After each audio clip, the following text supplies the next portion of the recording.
Please subscribe and don't forget to press the bell icon to get notified whenever we upload a new video. केंद्रीय cabinet की बैठक में आज कई अहम फैसले हो सकते हैं। कैबिनेट और आर्थिक मामलों की कैबिनेट कमेटी की बैठक में आज कई अहम फैसले होंगे। कैबिनेट में शिक्षा के अधिकार कानून में बदलाव हो सकता है, जिसके तहत 5वीं और 8वीं में फेल होने पर अगली क्लास में दाखिला नहीं मिलेगा। सब्सिडी वाले रसोई गैस के सिलेंडर की कीमत में 2 रुपए का इजाफा हुआ। मध्य प्रदेश के मालवा में भारतीय किसान संघ ने चीन के सामान का विरोध करते हुए पुतला जलाया और नारेबाजी की। पश्चिम बंगाल के रास्ते ट्रेन से बिहार में शराब लाने के आरोप में कटिहार में 3 लोग गिरफ्तार किए गए। चीन में खास रंगारंग कार्यक्रम के साथ इंटरनेशनल आर्मी गेम्स 2017 का आगाज हुआ। सेंसर बोर्ड के प्रमुख पहलाज निहलानी ने फिल्म बाबू मोशाय बंदूकबाज में 48 कट लगाने के आदेश दिए। लंदन के हैकनी में कुछ लोगों ने एक सड़क पर आग लगा दी। ये लोग यहाँ 20 साल के एक लड़के के लिए इंसाफ मांग रहे थे। आरोप है कि एक पुलिसकर्मी उस लड़के को पकड़ने की कोशिश कर रहा था, लेकिन दम घुटने से उसकी मौत हो गई।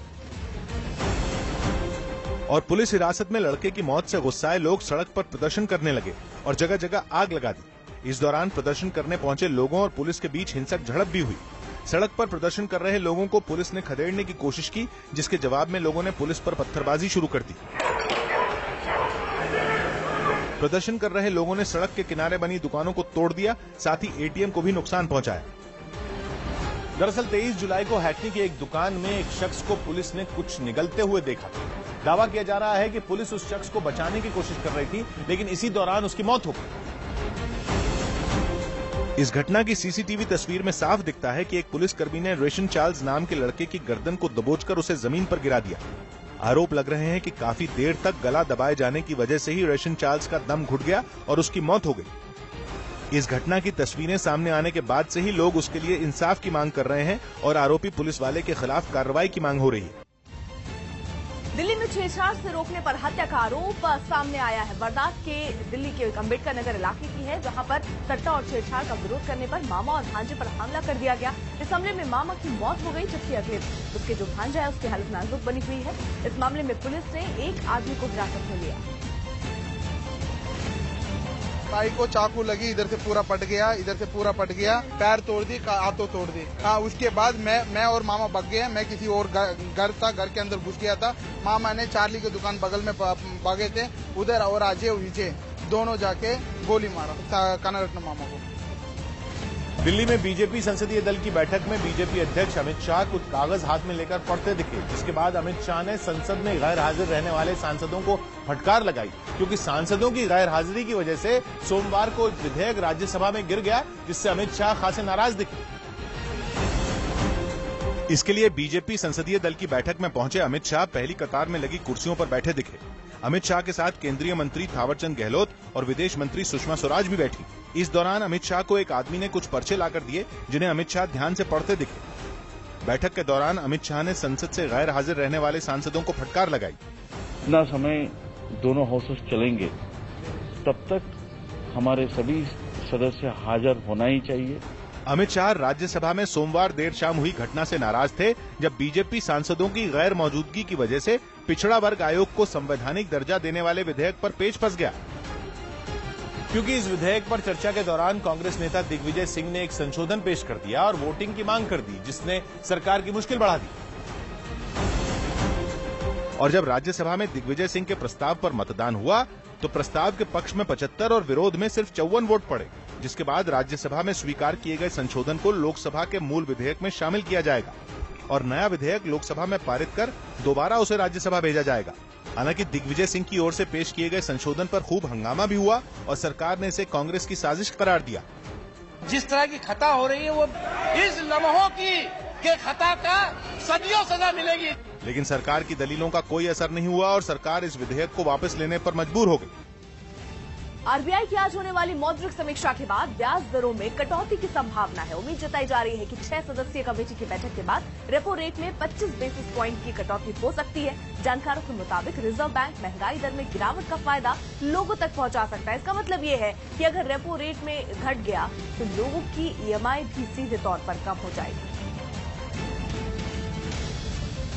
चीन के सरकारी अखबार ग्लोबल टाइम्स ने डोकलाम विवाद पर एक बार फिर भारत को गीदड़ भभकी दी। चीन के सेना दिवस के मौके पर शी जिनपिंग के तेवर के बाद वहां का सरकारी मीडिया भी भारत को आंख दिखाने लगा और इसीलिए चीन के सरकारी अखबार ग्लोबल टाइम्स ने एक लेख में लिखा कि डोकलाम विवाद जितना लंबा चलेगा भारत को उसका उतना ही नुकसान होगा। भारत की समझदारी इसी में है कि वो डोकलाम से अपने सैनिक वापस बुला लें, क्योंकि भारत के लकीर पीटने या भूटान की तरफ से बातचीत करने से कोई समाधान नहीं निकलेगा। हालांकि सीमा विवाद पर ग्लोबल टाइम्स इससे पहले भी कई भड़काऊ लेख लिख चुका है और समय समय पर भारत की तरफ से उसका करारा जवाब भी दिया गया है। लेकिन इससे पहले चीन के सेना दिवस के मौके पर शी जिनपिंग ने इशारों में भारत को धमकी दी थी और सेना दिवस के दूसरे दिन जिनपिंग ने सेना के बड़े अधिकारियों के साथ एक बैठक भी की, जिसमें जिनपिंग ने अपनी सेना को युद्ध के किसी भी हालात से निपटने के लिए तैयार रहने की बात कही और अधिकारियों को हिदायत दी कि वो सेना को मजबूत हथियार और अच्छी ट्रेनिंग मुहैया कराएं। इस बार भी भारत का नाम लिए बिना जिनपिंग ने अपने अधिकारियों को बताया कि चीन को कई मोर्चों पर विरोध का सामना करना पड़ रहा है, इसलिए उसे युद्ध के लिए तैयार रहना होगा। और जिनपिंग के इस बयान को डोकलाम विवाद से जोड़कर देखा जा रहा है, जिसके बाद एक बार फिर विपक्ष ने सरकार पर चीनी नीति के मामले में नाकाम होने का आरोप लगाया और कांग्रेस नेता मल्लिकार्जुन खड़गे ने कहा कि चीन के मसले पर सरकार एक्शन लेने के बजाय केवल बयानबाजी कर रही है। इतने बात करते हैं कि बातों से ही दुश्मन डर जाए, लेकिन ऐसा नहीं होता। वहीं एनसीपी नेता मजीद मेमन ने भी चीन से तनातनी को लेकर सरकार के रवैये को कटघरे में खड़ा किया। कहीं हमला हो जाए तो हमारे लिए बड़ी चिंता की बात है। हालांकि कुछ दिन पहले जेडीयू के जो नेता इस मसले पर सरकार को नसीहत दे रहे थे, अब वो भी सरकार के साथ खड़े दिखे।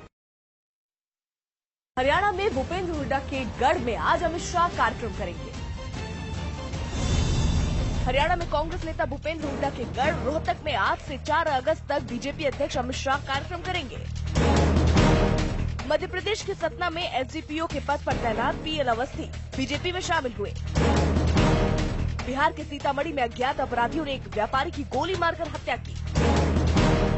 राजस्थान के भीलवाड़ा में एक स्पा सेंटर की आड़ में सेक्स रैकेट चलाने के आरोप में 6 महिलाएं पकड़ी गयी। पाकिस्तान में इमरान खान पर अपनी ही पार्टी तहरीक-ए-इंसाफ की महिला नेताओं से बदसलूकी का गंभीर आरोप लगा। हॉलीवुड की आने वाली फिल्म डेडपूल 2 के 2 किरदारों का पहला लुक जारी किया गया। मुंबई के अंधेरी इलाके में एक 14 साल के लड़के ने 7 मंजिला इमारत की छत से कूदकर जान दे दी और खुदकुशी की इस घटना के पीछे ब्लू व्हेल चैलेंज नाम का गेम वजह माना जा रहा है, जो दुनिया भर में पहले भी कई लोगों की जान ले चुका है।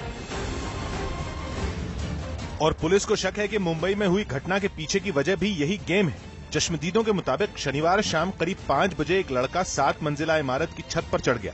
जब वो छत के किनारे पर आकर खड़ा हुआ तो लोगों ने उसे पीछे हटने को कहा, लेकिन लोगों की बात को अनसुना कर वो लड़का छत के बिल्कुल किनारे आ गया। इतने में एक आदमी दौड़ता हुआ छत की ओर भागने लगा कि तभी लड़के ने छत से छलांग लगा दी और मौके पर ही उसकी मौत हो गई।